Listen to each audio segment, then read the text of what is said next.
el momento que deje de compartir pantalla, comenzamos. Da paso a usted, doctor Rigoso.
Muchísimas gracias. Es un privilegio el poder estar con todas y con todos hoy día compartiendo este evento tan importante como es este foro panel a propósito de lo que se ha dado en llamar de la manera para mí más apropiada, mis primeros 1000 días con el mundo microbiano. Yo, la otra herencia y la firma microbiana, ¿cómo no? Es un verdadero honor el poder el día de hoy reunirnos para poder conversar sobre este tema y, cómo no, bajo el auspicio y el trabajo de lo que es REACT LA. 15 años en este trabajo, 15 años de esfuerzo continuo, 15 años que además han sido liderizados por el doctor Quispe, con quien obviamente se ha podido alcanzar todo el ritmo de trabajo que hoy por hoy venimos desempeñando. Y además, ¿cómo no? Porque el 27 de junio es el Día Mundial del Microbioma. ¿Cómo no nos íbamos a adherir nosotros en esta oportunidad a poder, más allá de festejar, reconocer lo que hacen los microorganismos, reconocer lo que hacen los microbios en la historia del planeta, en la historia de nuestra biología como tal, y modulando todo lo que somos, modulando todo lo que queremos ser y modulando para dónde vamos? Es así que entonces en esta oportunidad tenemos el verdadero placer de presentar este foro que además viene a través de las ponencias de 4 profesionales de valía, no solamente en sus países, sino a nivel internacional. Además, 4 profesionales con quienes me ligo una profunda amistad y una admiración por el campo de profesional en el que se desempeñan y por las actividades que llevan adelante. Estarán con nosotros la doctora Alejandra Rodríguez de la Universidad Nacional de Mar del Plata, del hermano país de la Argentina. También estará con nosotros la doctora Andrea Quispe Rivera, que es especialista en pediatría de la hermana República del Ecuador.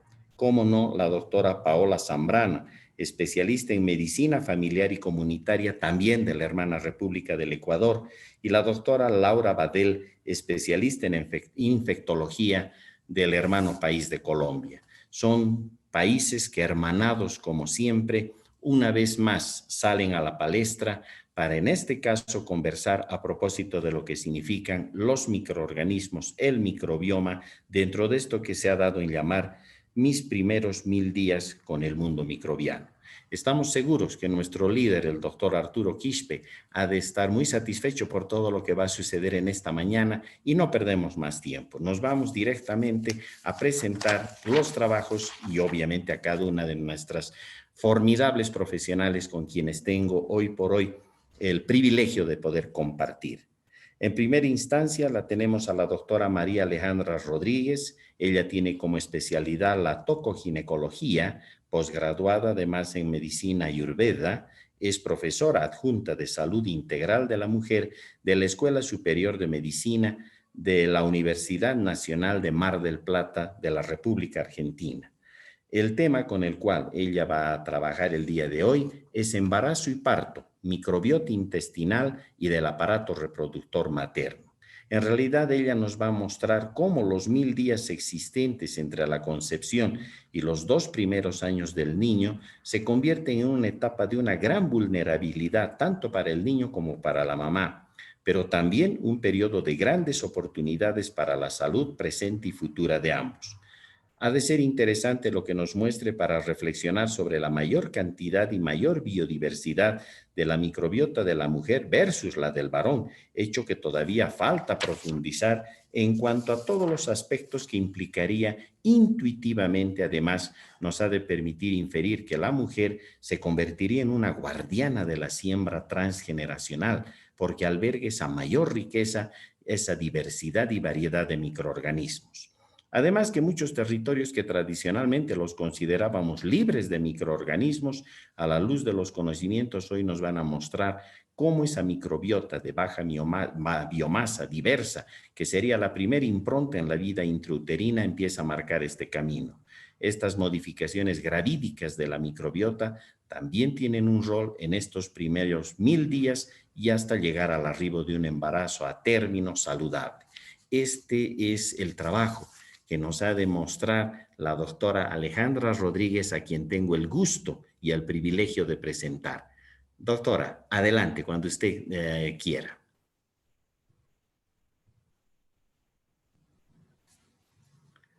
Su micrófono está apagado, doctora. Actívelo. Perdón.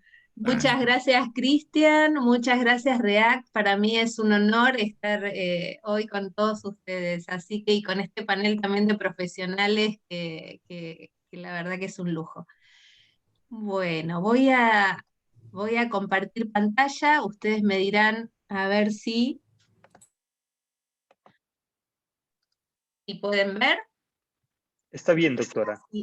Perfecto, bueno, así empezamos con esta introducción de Cristian a comentarles lo que me trae hoy con ustedes. Primero quería un poquito hablar sobre estos primeros 1000 días, ¿no? Estos 1000 días que van desde la concepción hasta los 2 primeros años del niño y de la niña, y que, como bien decía Cristian, es una ventana de posibilidades, una ventana donde tenemos que cuidar de esa madre, de su alimentación, de su actividad, cuidar su salud integralmente, porque si bien podemos tener un montón de estrategias terapéuticas, también son 1000 días de vulnerabilidad ante cualquier agente externo que pueda provocar daño, no solamente en lo inmediato, en ese embarazo o en ese recién nacido, sino también en la vida adulta. Y esto también nos hace pensar que, como siempre dice React, y para mí es muy importante resaltar esto de una sola salud, ¿no? Esto de estar en trama con la naturaleza, ¿no? porque de esa alimentación biodiversa de la madre, de no, no caer, por ejemplo, en los ultraprocesados, teniendo mucho cuidado con todo lo que son los agrotóxicos en la alimentación de esa madre. Todo eso nos hace estar en trama con la naturaleza, como para defender esos seres diminutos, ¿sí? Que nos van a acompañar y que van a ser realmente muy, muy beneficiosos. Por eso quiero poner el énfasis en la mujer por esta biodiversidad mayor, por esa cuantía mayor de microbiota, como sembradora y como guardiana de esa semilla que se va a traspasar a la descendencia. Y no solo en la mujer específicamente como la mujer embarazada, como si fuera un microcosmos, sino también saber que está envuelta en un macrocosmos que es nuestra madre, ¿no? Nuestra madre tierra, porque si no cuidamos de la madre tierra, también no vamos a poder cuidar de la embarazada. Y también en esta presentación hablar un poquito de esos territorios inexplorados, donde se pensaba que no había ningún microorganismo, los que hacen obstetricia por ahí hace mucho tiempo, igual que yo, solamente uno pensaba que en los territorios donde podía haber alguna infección, alguna coriamnionitis, este, alguna infección prenatal, podía haber microorganismos. Y todo esto está cambiando. Primero, también diferenciar, que a veces uno los utiliza como sinónimos, lo que es microbiota, que es el conjunto de microorganismos que van a residir en diferentes nichos ecológicos formando diferentes ecosistemas dentro del organismo, y lo que es microbioma como todo ese conjunto de genes que tienen esos microorganismos y que pueden impactar en nuestro propio genoma, hallando o alentando a diferentes genes propios. Y la pregunta es, ¿se inicia el microbioma humano en el momento del nacimiento, en ese periparto, o hay un microbioma intraútero? Para hablar un poquito de esto, también antes se pensaba que solamente había una microbiota vaginal, que se le decía flora vaginal, y todo lo que era territorio endometrial, uterino, también se consideraba como un lugar libre de gérmenes. Hay un estudio que les traigo ahora a colación, que es el estudio de Chen, que ella que se estudió todo lo que es el continuo, ¿no? De microbiota hasta las trompas uterinas y hasta el peritoneo que está cercano. Y lo que se vio es que si bien en la microbiota vaginal es una microbiota que tiene menor cuantía que la microbiota intestinal, pero que es muy representativa y que ya hace mucho tiempo que hablamos de ella, con su principal representante que es el lactobacilo. Si nosotros seguimos ascendiendo en el aparato genital femenino, vamos a ver que también en el cuello también hay una microbiota donde los lactobacilos también son los predominantes, que es de baja diversidad, porque el lactobacilo es el protagonista. Y en el útero, en el endometrio, lo que vamos a encontrar es que la microbiota va a ser de menor cuantía, de menor biomasa, pero va a amplificar lo que es la diversidad. Y ahí solamente vamos a encontrar un 30% de lactobacilos y el resto van a ser otras bacterias, muchas de ellas enterobacterias y bacterias que van a dar esa impronta de microbiota única endometrial. Y si seguimos ascendiendo en las trompas, ahí ya el lactobacilo va a perder totalmente la impronta y va a ser mucho más biodiversa. De igual manera, el lactobacilo como agente protector en la microbiota endometrial está comprobado y hay muchos estudios, y es más, cada vez en todo lo que son técnicas de fertilidad, se le da mucha importancia a esa microbiota endometrial como para resguardar todo lo que es la receptividad endometrial, la buena implantación, sobre todo en técnicas de fertilización asistida de alta complejidad. Si seguimos con territorios controvertidos, nos hacemos la otra pregunta, si existe un microbioma placentario. Si bien hay mucha controversia hasta la actualidad, porque muchas personas o muchos autores hablan de que con las técnicas de metagenómica también puede haber una contaminación de estos territorios y que no hay una microbiota o un microbioma placentario, hubo un estudio en 2014 de la doctora Agar, que estudiaron 320 placentas, muestras de estas placentas, y ella fue como el estudio bisagra, ¿no? Como para hablar de un microbioma placentario que era de una muy baja biomasa, 0,002 miligramos de ADN bacteriano por cada gramo de placenta, pero a pesar de ser tan pequeño, era metabólicamente muy activo. Esa microbiota placentaria estaba formada por filos como los firmicutes, tenericutes, protobacterias, bacteroidetes, fusobacterias, y se vio que era muy parecido, al revés de lo que uno podía interpretar, que por vía ascendente podría ser parecido a la microbiota vaginal, era mucho más parecido a la microbiota oral de las pacientes, ¿sí? Con algunas bacterias, ¿sí? Como el Fusobacterium nucleatum, que es una bacteria que puede llegar a ser patógena porque aumenta la permeabilidad del endotelio y a veces facilita la translocación de bacterias que pueden ser patógenas, pero en este caso lo que ella comenta es que puede habilitar esa translocación hematógena que permite que esos microorganismos lleguen a la placenta. Esto tiene mucha correlación porque nosotros sabíamos en obstetricia que la buena salud bucodental de la madre era algo sumamente necesario como para que se desarrollara bien un embarazo, y sabíamos que de la disbiosis de la microbiota oral podíamos tener problemas como partos pretérminos, bajo peso, y bueno, es un nexo que nos parece importante destacar. O sea que no toda la colonización microbiana se va a relacionar con inflamación, coriamnionitis, infección, que era lo que antes se pensaba. También se plantea que, aparte de la microbiota oral, puede haber una translocación de microorganismos desde el intestino hacia la placenta, y también de ascendencia de la microbiota vaginal hacia la placenta.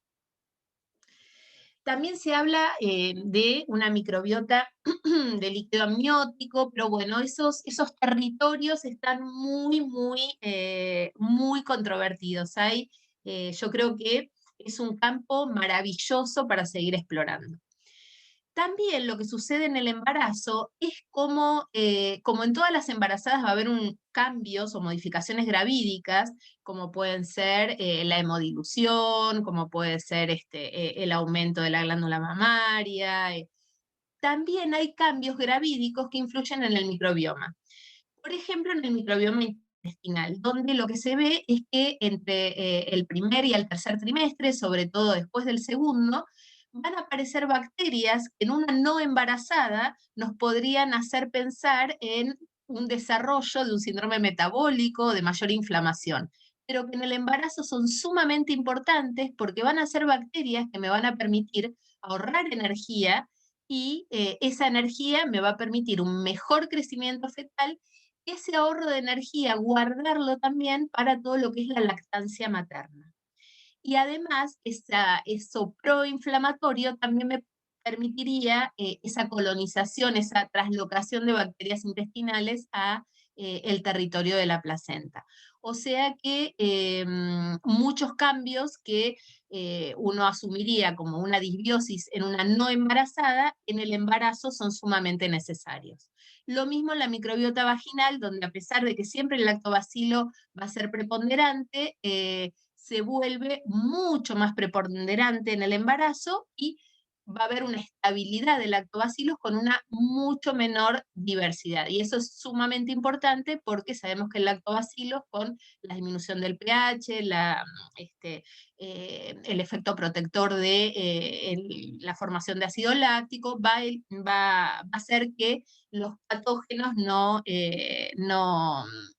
sean algo de qué preocuparse. Con respecto al circuito enteromamario, solamente saber que, bueno, que se va a gestionar dentro del embarazo y esos cambios también que van a hacer a el intestino materno y esa traslocación más por vía linfática hacia la glándula mamaria, pero después Paola va a tener una hermosa disertación sobre esto, así que no voy a ahondar. Y con respecto al parto vaginal y a la cesárea, que también va a ser abordado por mis compañeras, solamente mencionar la importancia del parto vaginal por la siembra de lactobacillus, de Prevotella, de Bifidobacteria, contra la siembra en la cesárea, que va a tener más que ver con la microbiota de la piel de la madre y del ambiente hospitalario, ¿sí? Y si bien las microbiotas se van a emparejar con el paso del tiempo de los niños nacidos por cesárea o por vía vaginal, el concepto fundamental es que de esa siembra específica en el momento del nacimiento va a surgir el entrenamiento de mi sistema inmune y no va a estar igual entrenado si un niño nace por parto vaginal que si nace por cesárea. Entonces, ese entrenamiento por un parto vaginal me va a favorecer y va a hacer que tenga menos propensión a las alergias, a la inflamación intestinal en la vida adulta. Por eso es sumamente importante. Y quiero cerrar con qué nos deja todo este recorrido, con qué podemos hacer, cómo es importante acompañar esos primeros 1000 días, cómo es importante, no solamente como individuo, sino como sociedad, acompañar a esa mujer embarazada, respetando los tiempos del parto, siendo la mujer protagonista y no el profesional, ¿sí? O sea, que no esté apurado, el parto requiere de tiempo y el nacimiento por parto vaginal estamos viendo lamentablemente un avance en el número de cesáreas alarmante y eso va a condicionar a los adultos del mañana. Entonces, con un montón de enfermedades crónicas no transmisibles, por ejemplo. Entonces es sumamente importante ese cuidado, el cuidado de la mujer lactante, con todas las normas, todo lo que podemos apoyar para que esto pueda ser así, el cuidado de la alimentación, de una alimentación biodiversa, con fruta, verdura, cereal integral, semillas, va a haber una microbiota que va a tener mucho para comer rico con todas esas fibras y que de una microbiota diversa va a ser el resultado de una alimentación diversa, volver a conectar con la alimentación, con los modos de preparación, con los hábitos cotidianos, toda esa trama que me parece que está muy bien representada por REACT y que me parece que es sumamente importante para la salud de estos primeros 1000 días y para toda la vida. Así que agradezco profundamente el poder estar hoy con ustedes y bueno, Cristian, ya te dejo seguir con mis compañeras. Muchísimas gracias, Alejandra. Realmente, tal cual esperábamos, una presentación muy provocativa, porque nos vuelve a insertar otra vez en estos temas controversiales que cada vez se están definiendo a favor de lo que hemos venido planteando. Definitivamente, nuestros microbiomas son básicamente importantes, definitorios a la hora de lo que significamos nosotros mismos como seres humanos. Es por ello que ahora viene una segunda conferencia a propósito de la doctora Andrea Quispe Rivera, quien es médico pediatra del Hospital San Juan de Dios de Cuenca, en el Ecuador. El tema es microbiota intestinal del recién nacido, génesis y evolución, ecosistema uterino, embarazo y colonización, tipos de parto, dieta materna, el entorno familiar, la antibiótico terapia, los probióticos, el eje intestino, microbiota, cerebro y obviamente lo que corresponde al neurodesarrollo. es que los primeros días, 1000 días, son cruciales para alcanzar un mejor desarrollo y salud a largo plazo y constituyen un periodo estratégico en términos de prevención y salud pública. Una nutrición óptima durante estos primeros 1000 días de vida, comprendidos entre lo que es la concepción y los 2 primeros años de vida, es clave para la salud a lo largo de todo el ciclo vital. Embarazo, etapa de recién nacido y del lactante son periodos de crecimiento y desarrollo acelerado de alta vulnerabilidad de cuidados y necesidades específicas. De hecho, una dieta saludable se transforma en la escultora de la diversidad y la abundancia de la microbiota intestinal y se sugiere un papel de la microbiota materna en la programación prenatal del cerebro. Hay una serie de aspectos que giran alrededor de esto que estamos seguros, de manera apasionada nos lo ha de presentar la doctora Andrea Quispe y todos vamos a seguir exactamente de la misma manera. Adelante, por favor, doctora Andrea Quispe, la escuchamos. Buenos días a todos, gracias a los asistentes y también a los panelistas. Bueno, no sé si puedo compartir pantalla. ¿Se puede ver tal vez? Aún no, doctora. Está habilitada la función. Todavía no vemos la pantalla, doctora Andrea. A ver, ahí.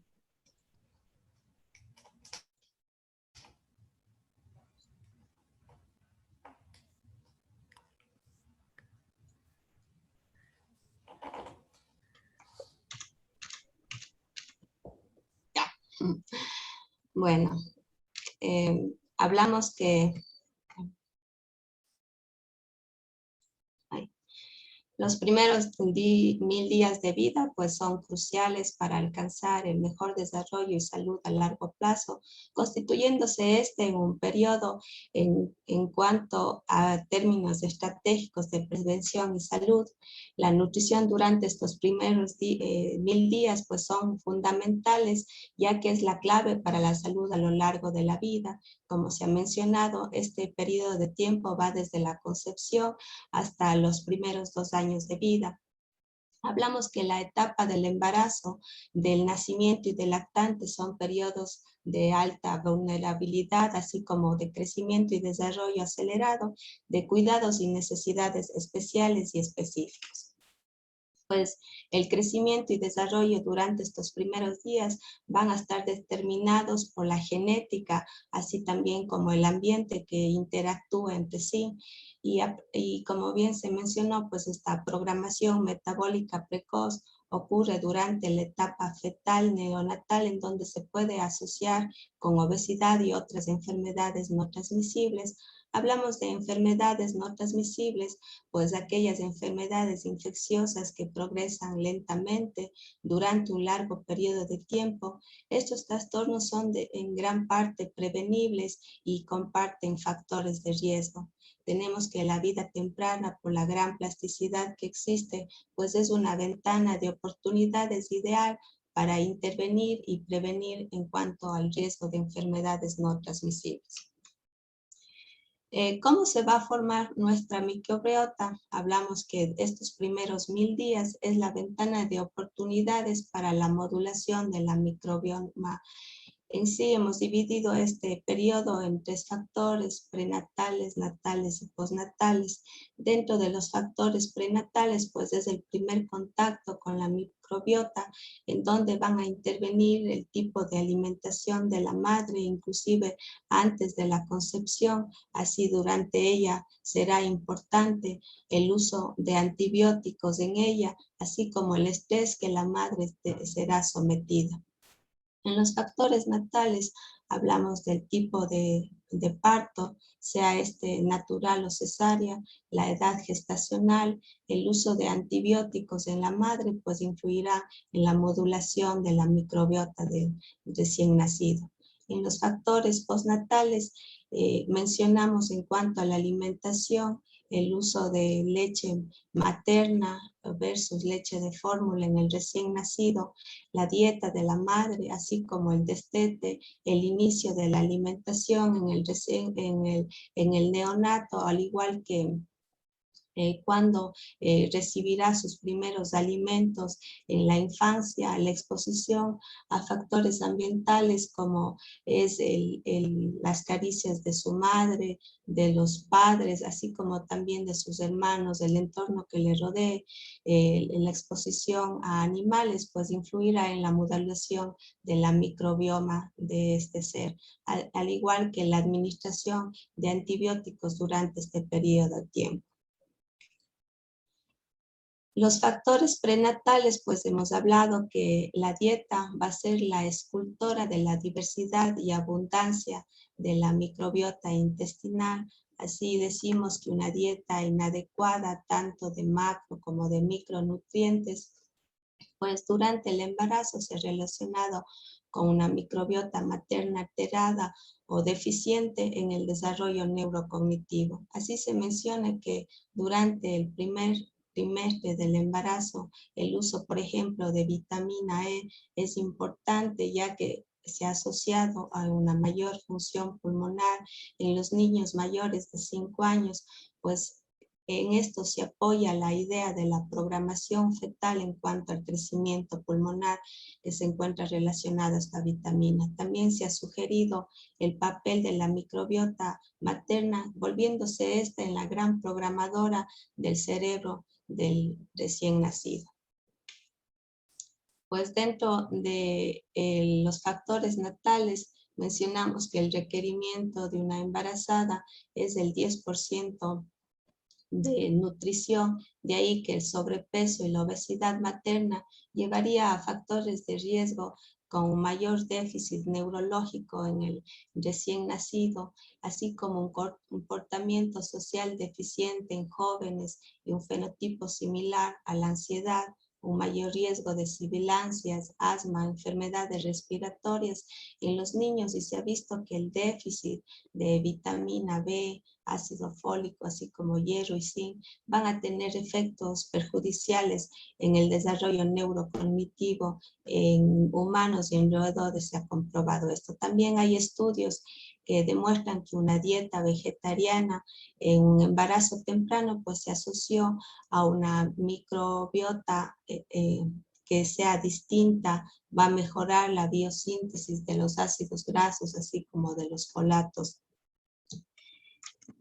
En cuanto al gran paradigma, pues ya la doctora Alejandra ha mencionado, se habla de un útero, un líquido amniótico, una placenta intestinal, fetal estéril, donde pues el primer contacto que tendrá el recién nacido será a través de un parto natural, en donde esta microbiota pues vendrá de la microbiota intestinal de la madre, así como de la microbiota vaginal. Y en el caso de un parto cesárea, pues el niño adquirirá su microbioma a través de la microbiota cutánea de la madre o de sus cuidadores.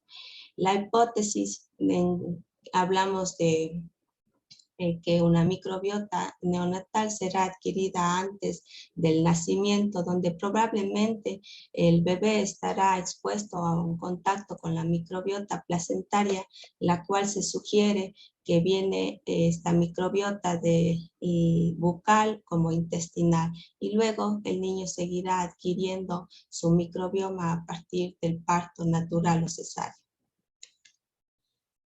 Hablamos de los factores natales de tipo de parto. Un parto vaginal, pues en donde la madre estará en contacto con la flora vaginal, el bebé estará en contacto con la flora vaginal e intestinal de la madre, la cual se va a favorecer la colonización con bacterias como son los lactobacillus, Prevotella, bifidobacterias, y en el caso del parto cesárea, pues estará en relación con microorganismos como el estafilococo, lo cual va a retrasar la colonización por estas bacterias amigas, estas bacterias beneficiosas como son lactobacillus, bifidobacterias y bacteroides. ¿Cómo y cuándo nace la firma microbiana? Pues el bebé recibirá su microbiota cuando nace por parto vaginal, y ya que va a recibir, como se ha mencionado, a través de la microbiota que se encuentra en la vagina, así como del intestino.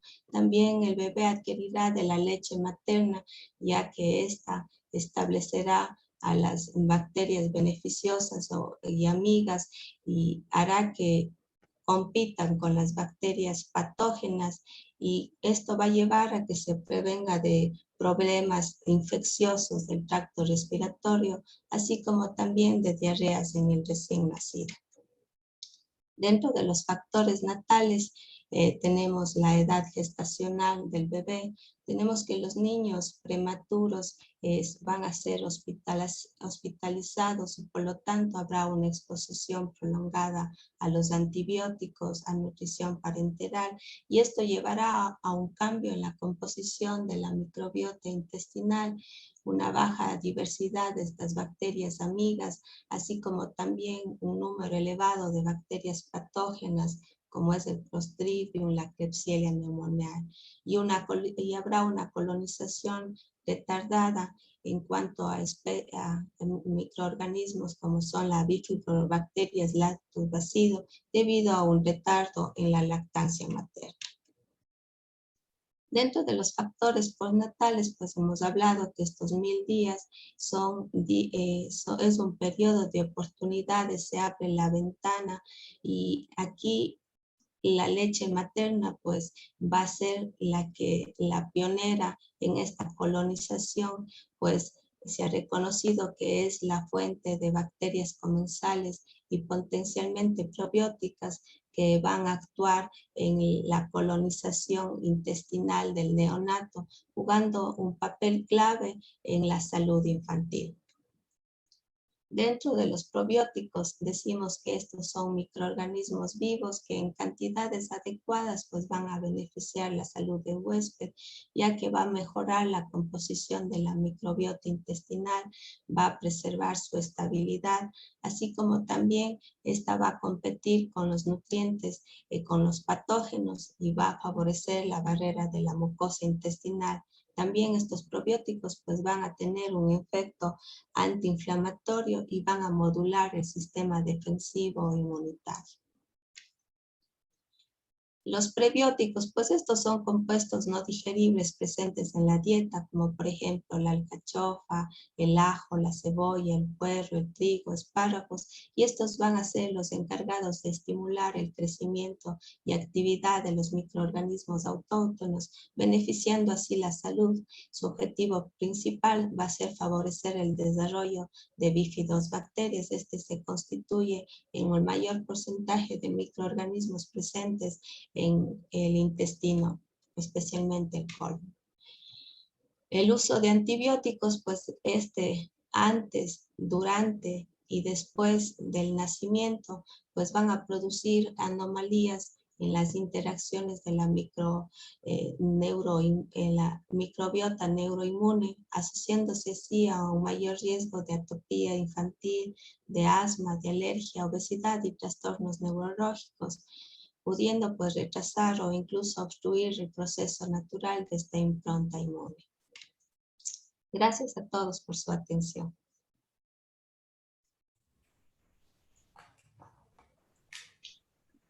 Muchísimas gracias en todo caso a la doctora Andrea Quispe, una presentación fantástica donde nos ha mostrado qué es lo que pasa con el ecosistema uterino, qué es lo que sucede con el embarazo, la colonización, los tipos de parto y la dieta materna, además de algo muy importante, el entorno familiar, versus además sobre algo que cada vez lo vemos con mucho más cuidado, como es la antibiótico-terapia.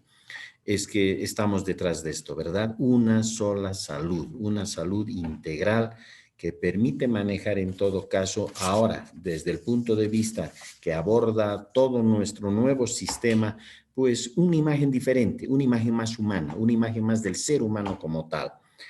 Antes de dar paso a la próxima conferencia, permítanme además hacerles conocer que este evento está auspiciado por la Universidad Maya Cachiquel de Guatemala, lo mismo que por el Instituto de Salud Socioambiental, el INSA de la Argentina, y, cómo no, la Escuela Superior de Medicina de la Universidad Nacional de Mar del Plata de la Argentina.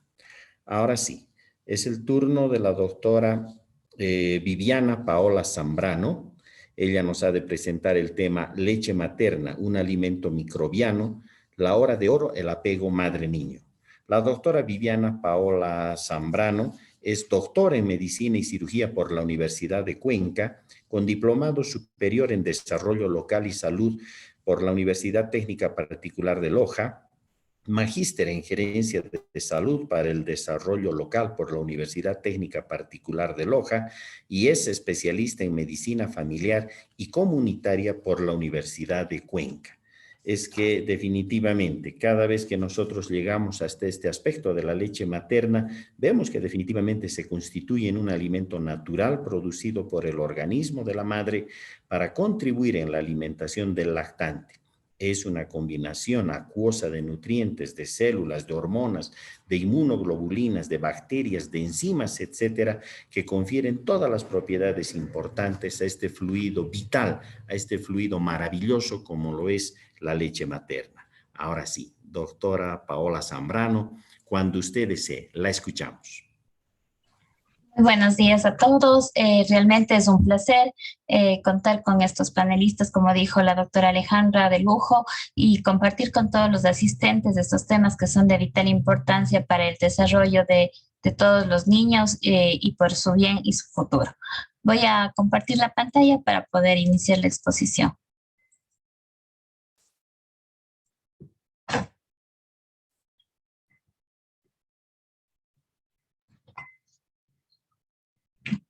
¿Se puede observar tal vez?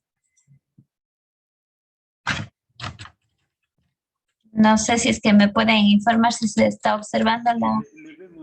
Sí, se observa perfectamente. Ya, pues vamos a dar inicio.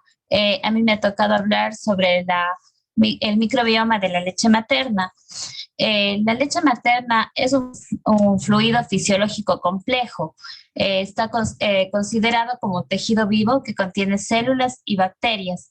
Considerada como la primera vacuna para los neonatos por todos los nutrientes y todas las inmunoglobulinas que vamos a recibir en ella, está adaptada para satisfacer las necesidades nutricionales del lactante y hasta el momento no se ha podido obtener ninguna fórmula adicional que se iguale a este maravilloso fluido fisiológico complejo que tenemos desde la naturaleza. En cuanto a los componentes de la leche materna, decimos pues que la riqueza de la leche materna no solamente está fundamentada en sus beneficios, sino en sus componentes, siendo de vital importancia para la protección presente y futura de todo el lactante. Vemos que en esta imagen podemos observar que está constituida por macronutrientes y micronutrientes. Entre esos tenemos el agua, que le conforman un 85%, carbohidratos como la lactosa, lípidos entre los cuales encontramos más de 200 ácidos grasos, proteínas, entre las que vamos a encontrar polipéptidos en grandes cantidades, vitaminas, más de 15 vitaminas y minerales. También vamos a encontrar otros compuestos como aminoácidos, poliaminas, nucleótidos, microbioma, leucocitos, oligosacáridos, factores de crecimiento, anticuerpos, moduladores de la inflamación y hormonas. Vemos pues que entre estos encontramos proteínas como la IgA, la lactoferrina, lisozima, ácidos grasos libres que actúan como agentes antiinfecciosos. También se van a transferir células maternas vivas, leucocitos, células del epitelio mamario, células madre y fragmentos celulares que aportan una protección inmunológica al lactante. Y los oligosacáridos que van a actuar como probióticos que van a fomentar el crecimiento en el intestino de las bacterias. Los beneficios de la leche materna son muchos, fundamentados principalmente en los beneficios para la madre y para el niño.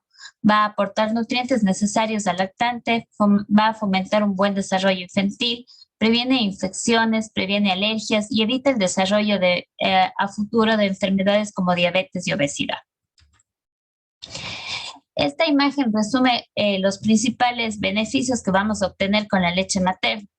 A este lado vamos a obtener los beneficios que va a tener la madre, como la prevención de cuadros de anemia, la prevención de cáncer de mama.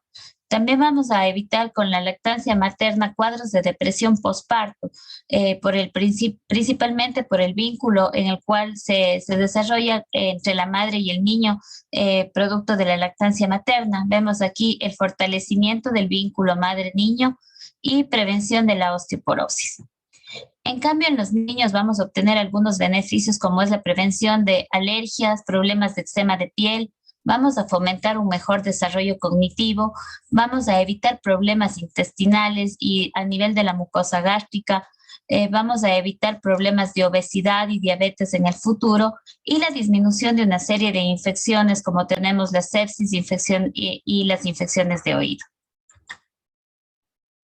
Entonces, la microbiota de la leche materna estará, como muchos sabían antes, la leche materna se consideraba como algo se pensaba que era estéril y muchas personas decían que realmente era lo más seguro, pero más bien ahora se ha podido verificar que no es estéril porque como ya explicaron mis compañeras anteriores, vamos a ir adquiriendo microbiota a través de la glándula mamaria, a través del parto, del tipo de parto y de muchas funciones que va a ir recibiendo el lactante a través de los días. La microbiota de la leche materna va a contribuir en los principales 1000 días críticos, como tenemos los 1000 días del microbioma, que va a partir desde el periodo de la concepción hasta los 2 primeros días. Es por esto la importancia de adquirir como primera instancia la lactancia materna. La promoción de prácticas alimentarias adecuadas estos 1000 días va a garantizar el buen desarrollo cognitivo y una menor presencia de enfermedades en los infantes. La leche materna puede alterarse según la dieta, el ambiente en el que viven, los componentes del suelo, los cambios culturales y genéticos. Es por esto la importancia de que nosotros conozcamos cuál es la microbiota que vamos a adquirir y cómo ésta podrá ir variando a través del tiempo y cuáles serían las normas y los protocolos y las prácticas que nosotros utilizaríamos para que se dé cambio en esta microbiota de la leche materna. Se estima que por cada 800 ml de leche ingerida se va a adquirir entre 10.000 a 1 millón de bacterias, entre las cuales vamos a presentar más o menos 820 diferentes tipos de bacterias o especies de bacterias. Vamos a ver que en la leche materna encontraremos un 49% de las bacterias compartidas con la microbiota del intestino, un 30% va a estar compartido con la microbiota de la vagina, 28% va a estar compartido con la microbiota del tracto urinario, otro 28% con la microbiota del tracto respiratorio y un 21% con la microbiota de la cavidad oral. Pero ¿cómo vamos a adquirir esta microbiota? Y esto es muy importante que conozcamos porque se va a dar a través de un circuito entero mamario. Vamos a ver aquí en esta imagen cómo la microbiota presente en la piel de la mama, en la microbiota oral del lactante y en la microbiota propia del calostro de la leche materna ingresará al intestino del niño. A través de las células dendríticas, los macrófagos van a extender sus dendritas a la luz intestinal y desde aquí captarán selectivamente a las bacterias.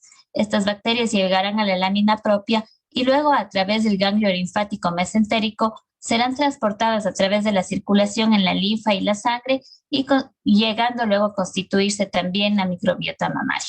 Entonces, este circuito entero mamario es el que permitirá que estas bacterias que ingerimos, ya sea de las fuentes indicadas anteriormente, llegarán al intestino del lactante.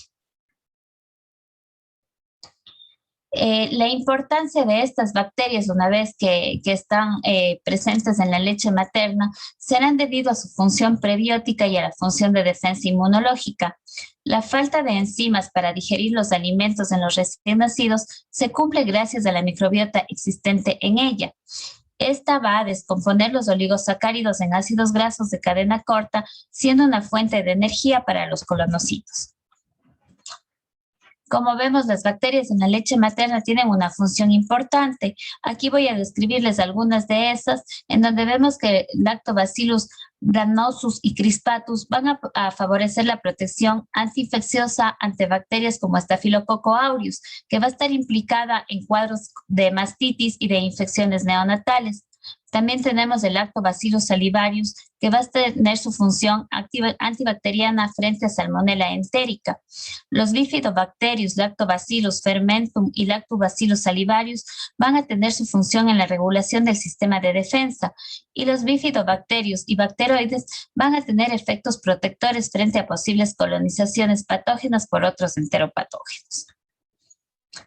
Nos preguntamos entonces la importancia de esta leche materna. Tenemos básicamente dos efectos, los efectos prebióticos y los efectos probióticos que vamos a obtener con la leche materna. Los prebióticos van a favorecer el crecimiento de bacterias comensales en el intestino que protegen frente a agresores que se presentan en la superficie intestinal. Y los efectos probióticos derivados de oligosacáridos que van a inhibir la adhesión de microorganismos patogénicos a la mucosa intestinal. Las funciones en general de esta microbiota y de los oligosacáridos de la leche materna van a estar resumidas en la acidificación del intestino, la fermentación de la lactosa, degradación de lípidos y la producción de vitaminas como la vitamina K y la biotina, que van a tener gran importancia en el desarrollo neurocognitivo del bebé. Tenemos entonces que vamos a través de estos oligosacáridos se va a modular los procesos metabólicos, se va a ejercer efectos prebióticos y antimicrobianos, se va a producir una inmunidad local y sistémica y la absorción de nutrientes mediante la descomposición y degradación de sustancias. También se llegará a producir la maduración de tejidos y de sistemas del tubo digestivo. Es por esto que nosotros como médicos de primer nivel de atención, médicos que damos la puerta de entrada a todos los pacientes, gracias a todos estos beneficios que tenemos en la microbiota, estamos encaminados a ser los que fomentemos la lactancia materna en nuestros pacientes. Desde el embarazo, desde que llegan a un control prenatal, radica la importancia del médico del primer nivel de atención, en donde se tiene que trabajar directamente con los pacientes sobre estos beneficios y dejarles claro que ni la mejor leche de fórmula del mundo va a tener todas estas riquezas importantes que vamos a obtener con la leche materna. Por eso, finalmente, para concluir mi intervención, les he puesto esta imagen que refleja todo lo que les he dicho. Lo mejor de ti en el mejor de los envases, de una forma económica, fácil de obtenerla, segura y que va a ser lo mejor que podemos transmitir a nuestros niños. Muchas gracias por su atención. Muchísimas gracias en todo caso a la doctora Viviana Zambrano. Qué imagen más hermosa la que nos compartió en su última lámina y el mensaje, ¿verdad? Es que es un mundo fantástico el de los microorganismos, es un mundo fantástico que estamos redescubriendo en este tiempo. Parecería que evidentemente nuestras doctoras que nos acompañan en este panel y otra gente más que está trabajando detrás de este nuevo paradigma se están comportando como los modernos Leeuwenhoeks que están descubriendo a través de ya no las lupas precisamente o los microscopios, sino a través del raciocinio y a través de la evidencia lo que en realidad los microorganismos nos aportan. Pero ahora nos toca ver la otra cara de la medalla. Y en este caso, pues, ¿cómo no vamos a escuchar a la doctora Laura María Badel Ramos, quien es médico cirujano por la Universidad del Norte en Barranquilla, Colombia, especialista en medicina interna por la Universidad Nacional Autónoma de México, subespecialista en infectología por la Universidad Nacional Autónoma también de México. Ella nos presenta el tema a propósito de los antibióticos, microbios y mis primeros 1000 días. Y es que los antibióticos contribuyen a la eliminación de microorganismos patógenos. Sin embargo, su uso puede originar alteraciones que terminan afectando esa relación simbiótica entre hospedero y microbiota, lo que puede incrementar, en algunos casos, la susceptibilidad a las enfermedades, los procesos de colonización por patógenos oportunistas y finalmente alteraciones en lo más importante, en la función inmunitaria. Es esto lo que vamos a ver a continuación e invitamos a la doctora Laura María Badel a que proceda a exponer su presentación. Adelante, doctora. Bueno, buenos días a todos los asistentes. Para mí es un placer hacer parte de mis compañeras en esta mañana y hablar de este tema tan importante, ¿no? Este tema del uso de antibióticos dirigido principalmente en los primeros mil días, ¿no? Pero que es un tema a recalcar a propósito pues, de la pandemia de COVID, ¿no? Que vemos el abuso de antibióticos, cómo se ha utilizado de una manera más errónea aún más, ¿no? Esto se ha visto pues, de una manera sobrevalorada y el mal uso que se ha hecho a nivel de la pandemia. Bueno, gracias por la presentación, Cristian. Y les voy a compartir la pantalla. Me dicen, por favor, si la pueden ver.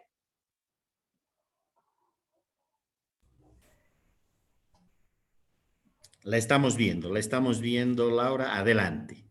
Bueno, muchas gracias. Entonces yo les voy a hablar pues, de antibióticos, los microbios y los primeros 1000 días de vida. Entonces, como ya han comentado mis compañeras, en el proceso de colonización microbiana existen 3 momentos importantes en la formación de la microbiota, ¿no? El primer momento es en la vida prenatal o en la vida uterina. Como ya se ha mencionado, se han reportado bacterias en el cordón umbilical, en el líquido amniótico, en la placenta, incluso en el meconio. El segundo momento importante es el momento del nacimiento, ya sea parto o cesárea, en el cual, ya sea por parto, que se adquiere una colonización importante de las bacterias presentes en la vagina de la madre, y en la cesárea, en el caso de cesárea, pues que se adquiere un microbioma importante que procede de la piel de la madre, ¿no? El tercer momento importante el tercer momento es lo que incluye los 2 primeros años de vida, en el cual existen muchos factores que van a determinar la colonización microbiana, como por ejemplo el contacto con otros seres humanos, la alimentación, sobre todo cuando a los 6 meses inicia la alimentación complementaria, y por ejemplo también el contacto con otros niños, el contacto con animales, mascotas, etc., ¿no?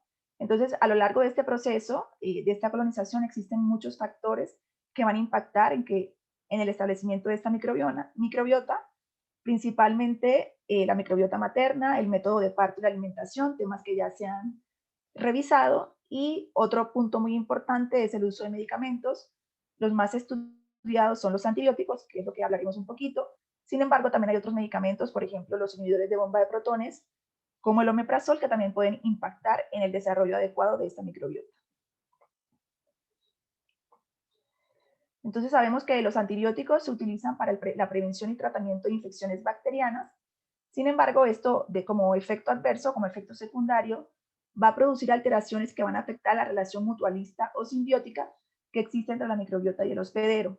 Esto a corto y a largo plazo va a generar que haya un incremento en la susceptibilidad a una enfermedad, va a predisponer a colonización de bacterias, de patógenos oportunistas, y va a producir alteraciones del sistema inmune. Y esto es debido a todas las funciones, como ya vimos en las presentaciones previas, todos los beneficios, sobre todo a nivel del sistema de defensas que causan los constituyentes de la microbiota. Y un punto importante también es el incremento de la resistencia que se ha visto en los últimos años por el uso inadecuado que empieza desde el momento del nacimiento, ¿no? Incluso en la vida prenatal. Entonces, ya existen varios estudios que evalúan la incidencia o el uso de los antibióticos en la infancia temprana, ¿no? Especialmente en los primeros 2 años de vida. Y si vemos, son cifras bastante altas, ¿no? De 36 a 80%. Es decir, que el 80% de los niños menores de 2 años ya han estado expuestos a un ciclo o incluso a más de un ciclo de antibióticos. Esto va a generar efectos sobre la microbiota humana, principalmente la intestinal, causado por una disbiosis que puede ser o que puede repercutir en disminución de la diversidad microbiana o una disminución de la biomasa bacteriana. Esto a su vez va a generar consecuencias para la salud, no solamente a corto, sino también a largo plazo, en enfermedades que se van a establecer o que se pueden predisponer en la vida adulta, ¿no? Como vamos a ver más adelante.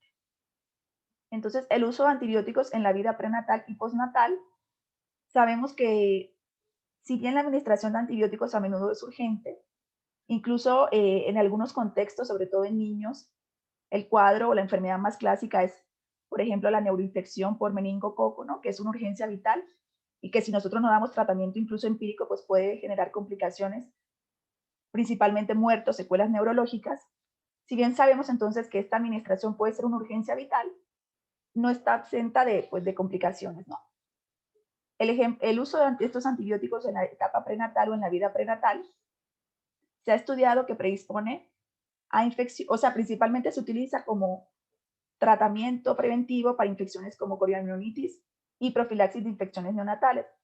El principal caso es en la madre embarazada que tiene una ruptura prematura de membranas prolongadas mayor de 6 horas y que requiere el uso de antibióticos. En este caso, pues preventivo.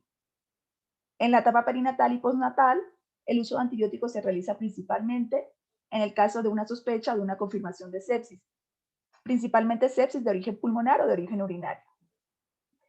Si bien vemos que estas prácticas se utilizan para salvar vidas en casos de enfermedad, la exposición a los antibióticos puede perturbar estas relaciones mutualistas que existen entre la microbiota y el hospedero. Y bueno, y como vimos previamente, la administración de estos fármacos que se asocian a disbiosis puede ser de manera intraparto, puede ser de manera prenatal o puede ser incluso posparto. Y esto ocurre porque el uso de antibióticos durante el parto es un regulador clave del microbioma oral y neonatal, es un regulador clave del microbioma oral, neonatal y también del microbioma fecal, ¿no? De tal manera que el uso va a impactar tanto en el microbioma, en toda la parte gastrointestinal, impactando incluso a consecuencias a largo plazo durante la edad adulta. La disbiosis adquirida perinatal o en los primeros 1000 días de vida inducirá consecuencias a largo plazo, principalmente enfermedades metabólicas. Entonces, el principal problema, por así decirlo, o lo que predispone a esto, es el consumo de antibióticos para infecciones respiratorias de causa viral en los primeros 1000 días de vida, ¿no? Sabemos o queremos recordar que los antibióticos no tienen ningún beneficio en infecciones causadas por virus. ¿Por qué? Porque el 80% de estas infecciones, sobre todo respiratorias, ¿no? Los resfriados comunes, las gripas, son causadas por infecciones virales. Y vemos que frecuentemente en la mujer gestante o en los niños menores de 2 años se produce un abuso de antibióticos que la mayoría de las veces, pues, estos pues no hacen falta. Pues aquí les recalco esta frase, que la mayoría de las veces que se prescriben antibióticos a niños, incluso a gestantes, no hacen falta, ¿no? Por la etiología viral de estas infecciones. Entonces, ¿cuáles son las consecuencias del uso de antibióticos? Digamos que a corto plazo, el uso de antibióticos a nivel prenatal, en la gestante, ya se han realizado estudios en los cuales se relacionan con un mayor riesgo de enterocolitis necrotizante o secuelas neurológicas, principalmente parálisis cerebral. A nivel neonatal, o el uso de antibióticos intraparto, también se relaciona con mayor riesgo de enterocolitis necrotizante, parálisis cerebral, incluso muerte. Y en la vida postnatal, o en los primeros 2 años de vida, también un aumento de riesgo de enterocolitis necrotizante, enfermedades inflamatorias, sobre todo enfermedad inflamatoria intestinal, y también aumenta el riesgo de muerte. Esto es porque todos en estos 3 momentos, pues va a ocurrir una disbiosis de la microbiota intestinal, que en estos casos de enterocolitis necrotizante, parálisis cerebral y muerte, serían consecuencias principalmente a corto plazo. Entonces, los cambios en la microbiota, esto es como lo que ocurre como tal en el mundo microscópico, ¿no? Y es que, como ya se ha mencionado, ocurre una disminución de bacterias beneficiosas.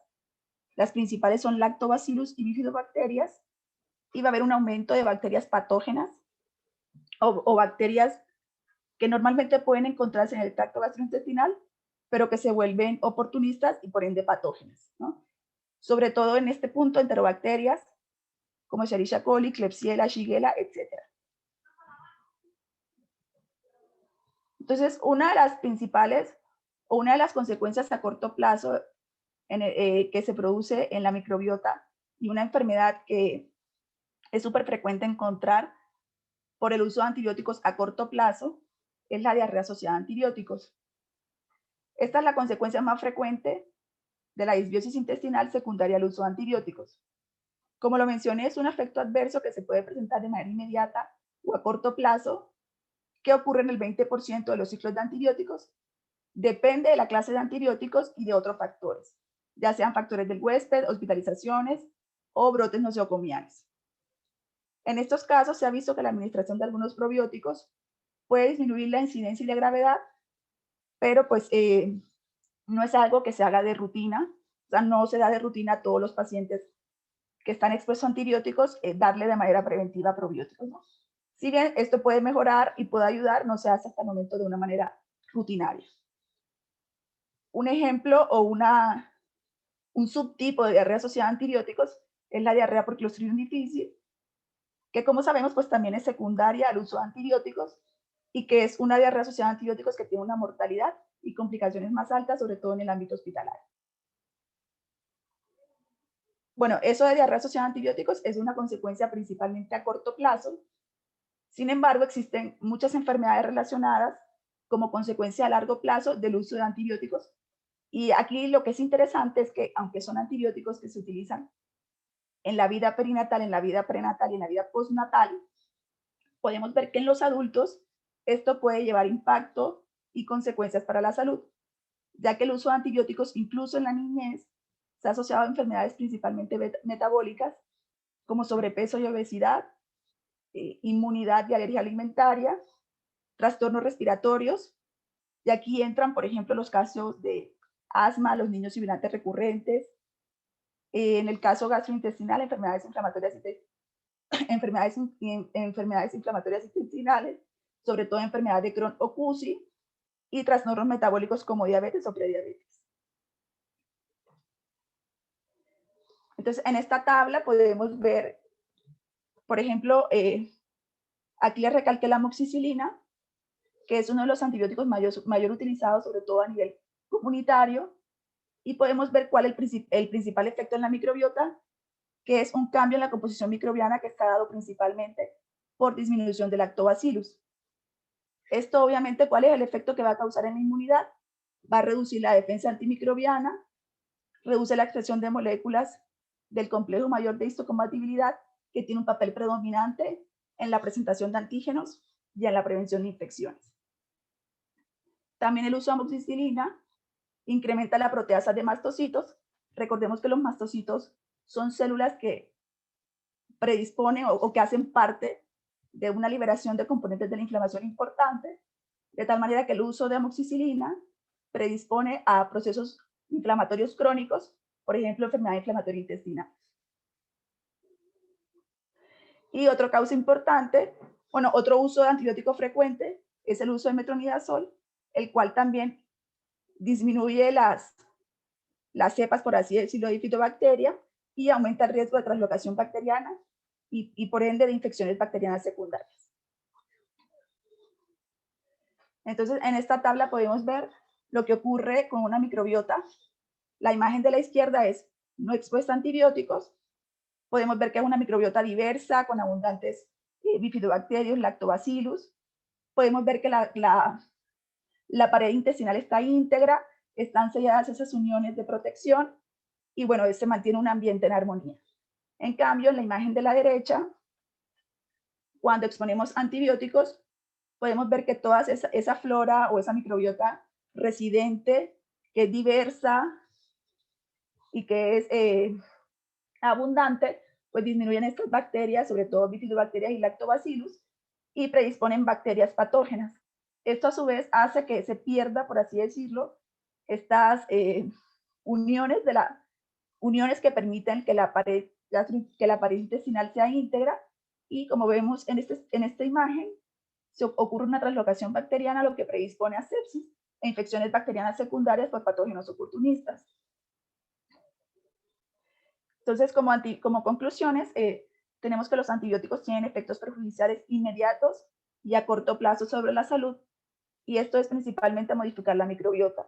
Esto ocurre cuando se utilizan principalmente en los primeros 1000 días de vida. El uso prudente de antibióticos es fundamental para reducir la propagación de organismos resistentes y para minimizar las consecuencias tanto a corto como a largo plazo. Y recordar, esto siempre tenerlo presente, que las infecciones que se presentan en los primeros 1000 días de vida, el 80% más son de etiología viral, ¿no? Entonces, recalcar que cuando es una etiología viral, los antibióticos no tienen ningún impacto y únicamente se asocian efectos adversos, bien sea cambios o disbiosis intestinal o resistencia antimicrobiana. Bueno, muchas gracias.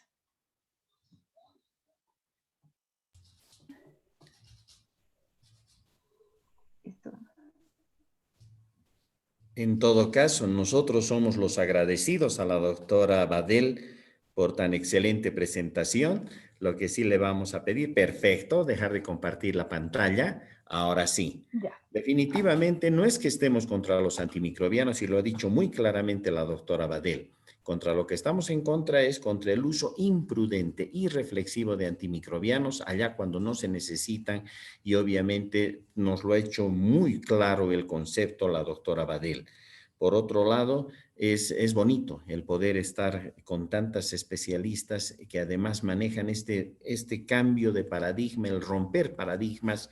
No dejo jamás de acordarme de un profesor en nuestra formación académica que me decía: usted está sentado aquí no para repetir lo que yo digo, sino para romper paradigmas. Es eso lo que ustedes están logrando, de que empecemos a romper paradigmas y obviamente empecemos a construir nuevos paradigmas sobre ese concepto de salud, de medicina integral, que agrupa realmente todo lo que nosotros queremos agrupar, y obviamente bajo aquello que consideramos la integralidad de una sola salud, ¿verdad? Ese es el concepto, esa es la idea, y REACT Latinoamérica pues persigue de una manera muy, muy activa este concepto.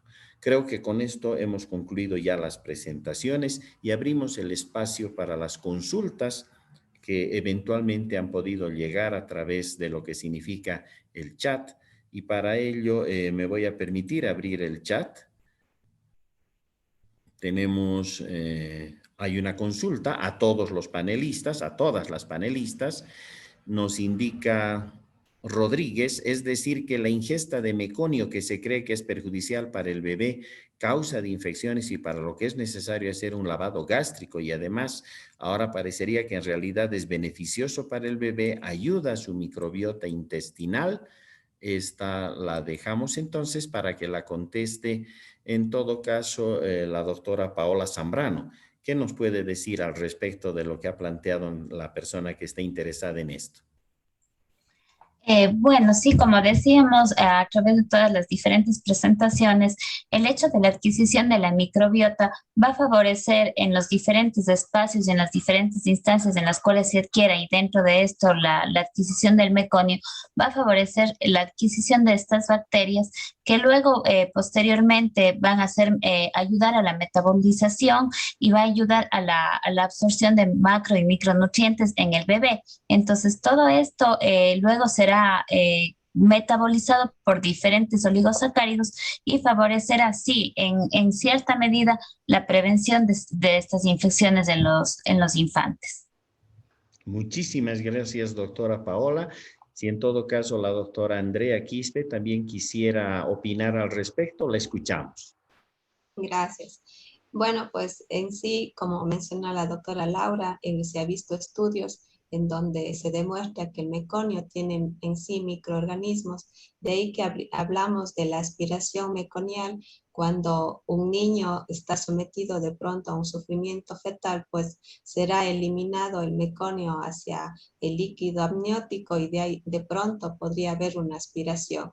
En sí, la aspiración meconial raras veces llega a taponar las vías respiratorias, que a su vez llevaría al uso, se necesitaría hacer un aspirado, en este caso de la tráquea, de la orofaringe, y muchas veces se evita que el niño vaya a un respirador. Pero normalmente cuando sucede esto, pues simplemente no se necesita hacer un lavado gástrico. Si el niño nace con un buen Apgar, con un buen signos vitales, está con un buen movimiento, pues simplemente se sigue el proceso, que sería ya el apego a la madre y luego la lactancia como tal. Muchísimas gracias, doctora Andrea Quispe. Tenemos otra consulta de Jervin Calderón. Nos dice y nos pregunta: ¿los niños que nacen por cesárea tendrían un sistema inmune más bajo que un niño que nace por el canal vaginal? Esta consulta se la trasladamos a la doctora Alejandra Rodríguez. El entrenamiento de ese sistema inmune va a ser diferente en los niños nacidos por parto vaginal y los nacidos por cesárea.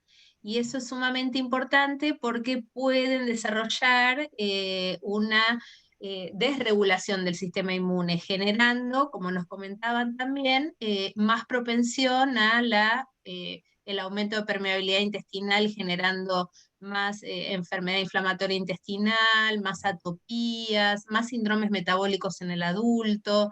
Entonces, de ahí reside la importancia de respetar los tiempos del parto vaginal. Obviamente, cuando una cesárea es necesaria, no estamos en contra de eso. La OMS propone un 10 a un 15% de cesáreas, pero lamentablemente, por lo menos en Latinoamérica, que es lo que nos compete, cada vez esto está aumentando. La OMS tiene un trabajo del 2017 que habla de un 29% en Argentina y bastante más en otros países, y hasta yo diría que se ha quedado corta, porque nosotros las estadísticas que manejamos en nuestro país son muchísimo más altas, sobre todo en el sector privado. Entonces, por eso hacemos hincapié en que propiciar no generar tanto intervencionismo que va a generar el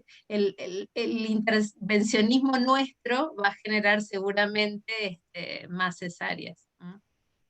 Muchas gracias, Alejandra. Muchísimas gracias. Tenemos otra consulta que viene de parte de Ignacio. Dice, en cada parte del cuerpo tenemos bacterias que defienden de otros microbios. ¿Qué tenemos que hacer para no matar a las bacterias que nos ayudan? Esto sí, seguramente la doctora Badel nos va a poder comentar. Adelante, Laura. Bueno, principalmente pues la parte preventiva que tiene que ver con la alimentación, ¿no? El consumo de prebióticos, sobre todo en frutas, legumbres, vegetales, ¿no? Esto como la parte preventiva, ¿no? Tener una alimentación rica, sobre todo fibras vegetales que tengan características prebióticas, perdón.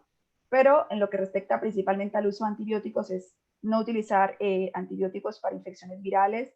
Como lo comentaba al inicio de mi presentación, esto se ha exacerbado, se ha visto aún más con la COVID-19, en el que vemos aumento importante de medicamentos como principalmente doxiciclina, acitromicina, ¿no? El abuso que se ha hecho de manera totalmente terrible. Entonces, lo que tenemos que hacer es no acudir a farmacias a que nos receten medicamentos sin receta médica, ¿no? Mucho menos recetas que muchas veces hacen por internet o electrónicas, ¿no? Sino tomar antibióticos únicamente prescritos por un profesional y cuando se documente que es una infección bacteriana confirmada, ¿no?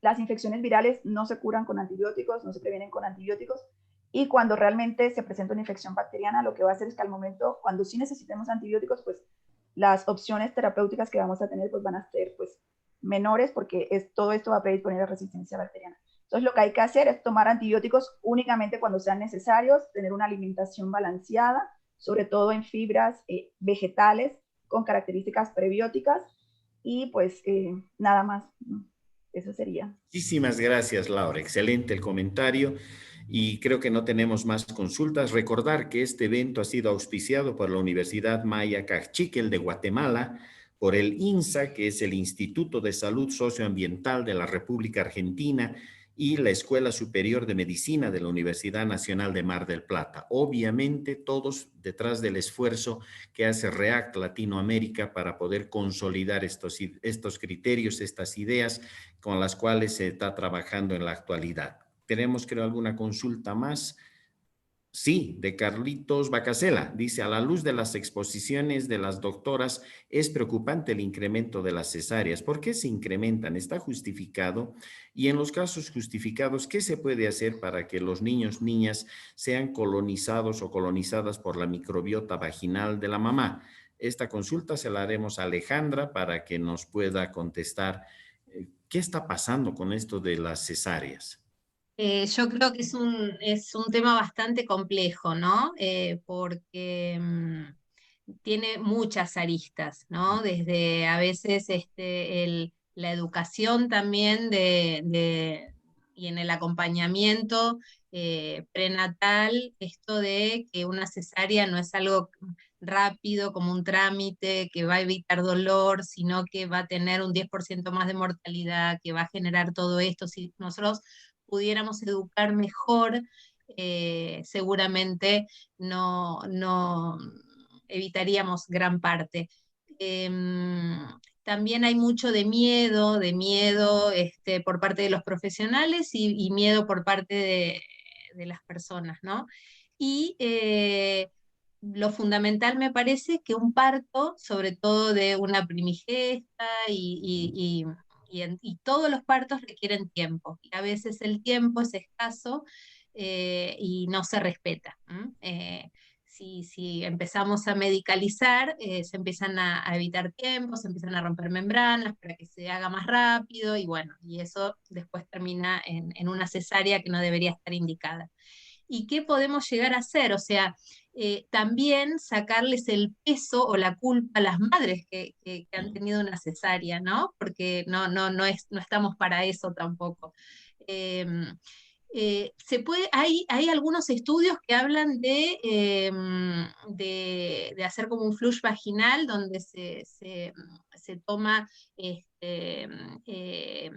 parte de las secreciones vaginales y se baña al niño, ¿no?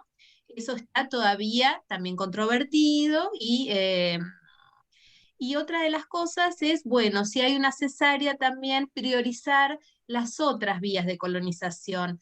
Esa hora de oro de la que hablábamos hoy, de poner el contacto piel a piel, la lactancia, hay otras maneras, ¿no? Entonces eso también puede favorecer a que después eso se vaya revirtiendo.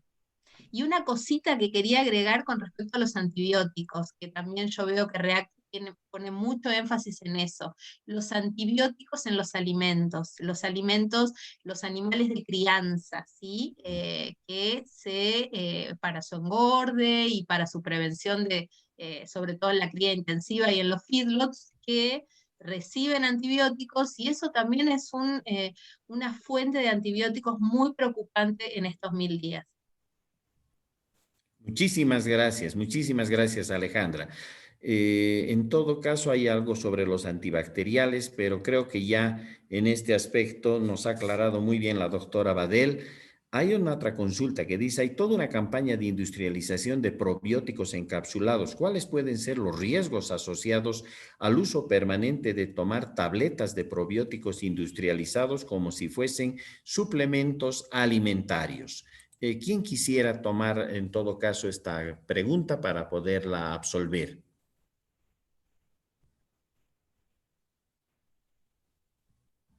Puede ser. Andrea, adelante, por favor. Bueno, existen estudios en prematuros en el uso de probióticos en los cuales se ha habido buenos resultados, pero obviamente en dosis adecuadas todavía se está estudiando esto. Sin embargo, existen probióticos naturales, por ejemplo, tenemos en el queso crudo, donde están ahí los microorganismos. También podemos encontrar en los yogures o podemos encontrar en el queso mismo como tal, que al no ser procesado con fermentos fermentos químicos sino naturales, pues también se pueden en sí adquirir el kefir también de agua o de leche. Es una buena fuente de los probióticos. Entonces, más bien nos vamos al lado natural, ¿no? De adquirir de la propia naturaleza, pues tiene estos microorganismos beneficiosos y gratis y que nos pueden ayudar. Muchísimas gracias, Andrea. Muchísimas gracias. Tenemos algunas preguntas más. Creo que con estas ya cerramos nuestro ciclo. Estamos sobre el tiempo. Hay alguna que consideramos importante. Más que nada hay un comentario que nos indican a propósito de las cesáreas que rebasarían el 60%, por ejemplo, en el Ecuador. En Bolivia está pasando una cosa parecida. Estamos sobrepasando estos números. Bien lo ha dicho Alejandra, de que hay un subregistro porque sabemos de que esto está más bien bastante elevado. Y creo que hasta aquí lo más que podríamos hacer es tratar de, en todo caso, atenuar esta situación con los mensajes. Los mensajes más claros son los que ustedes han dado y es eso lo que tendríamos que, en todo caso, llevar adelante.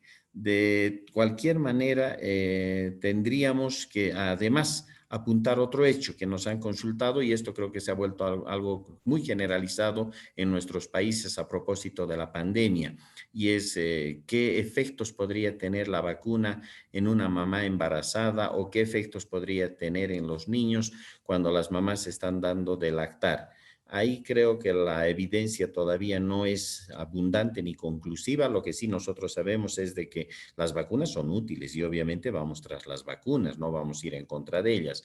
En cuanto a que puedan interferir con los procesos de poder llevar adelante el sistema para alimentar a los niños a través de lo que es la leche materna, pues obviamente no tiene ningún inconveniente, y la mamá, por mucho que haya sido vacunada, puede dar de lactar hasta donde nosotros sabemos y conocemos en relación a lo que está pasando con esto de las vacunas, ¿verdad? ¿O es que hay algún criterio nuevo que ustedes podrían aportar o incorporar en este caso?